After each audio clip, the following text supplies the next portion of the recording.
I would like to share the strategies we use to solve this crowding, a case like this, without extracting the premolar. First of all, we need to consider that this is the kind of case that requires a lot of space for us to open in order to solve it.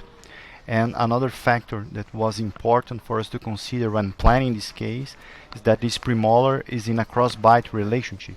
Okay, so the strategy we selected for this case, they need to not only allow us to open enough space to move this premolar to its position, but also to remove any interference that may compromise this movement. Okay, but as you can see here, when we start simulating the movements, at one moment this premolar is kind of crossing over inside the lower premolar. This is a contact, and this movement won't happen if we don't open enough space. Okay, so the strategy number one here, and this is something that every time you have to open space with distalization, you need to consider it is the sequential movement strategy. As you can see here, we start moving the second molar to then move the first molar, and when we open enough space in the mesial and distal of this premolar, only at this moment we start moving this premolar to its final position. Of course, here I need to activate, we need to place attachments. Okay, so here we have attachments, and one of the most important tips that I can provide you for cases like this is the use of bite ramps. Why? Why you should use bite ramps in cases like this that we need to distalize and we have a cross bite? Because the bite ramps, they're going to open the bite.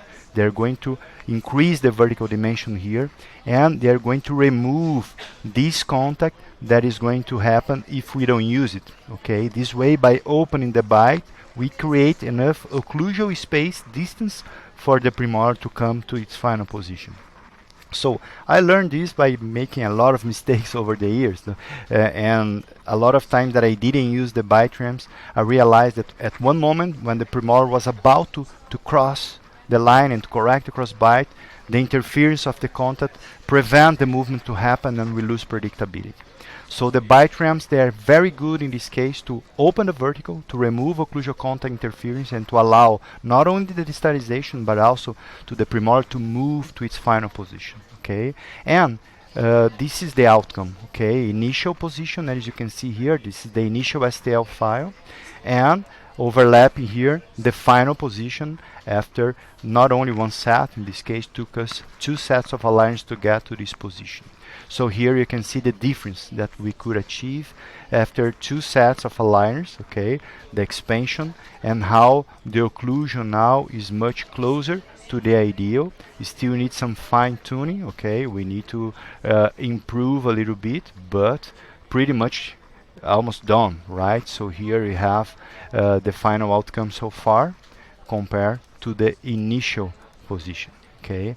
Another interesting thing about this case, because of the crossbite and the occlusion and the retro-inclined upper incisors, look the difference when we open space and expand in the upper, how we do this by opening more space, and how the mandible moves forward. So we can see here the difference between initial and now final. Okay, the movement at the lower jaw changes the position. When we open space the upper and correct the malocclusion, normally the lower jaw position itself better. So this is the tip I would like to share with you for you to remember for cases like these, that you have this kind of malocclusion, okay, that you need to consider using these strategies. First, adding sequential movements to distalize and open enough space, and also using the bite ramps to open the vertical so you can remove occlusion interference. I hope you like it. Hope to see you soon in any Congress lecture for us to learn together. See you.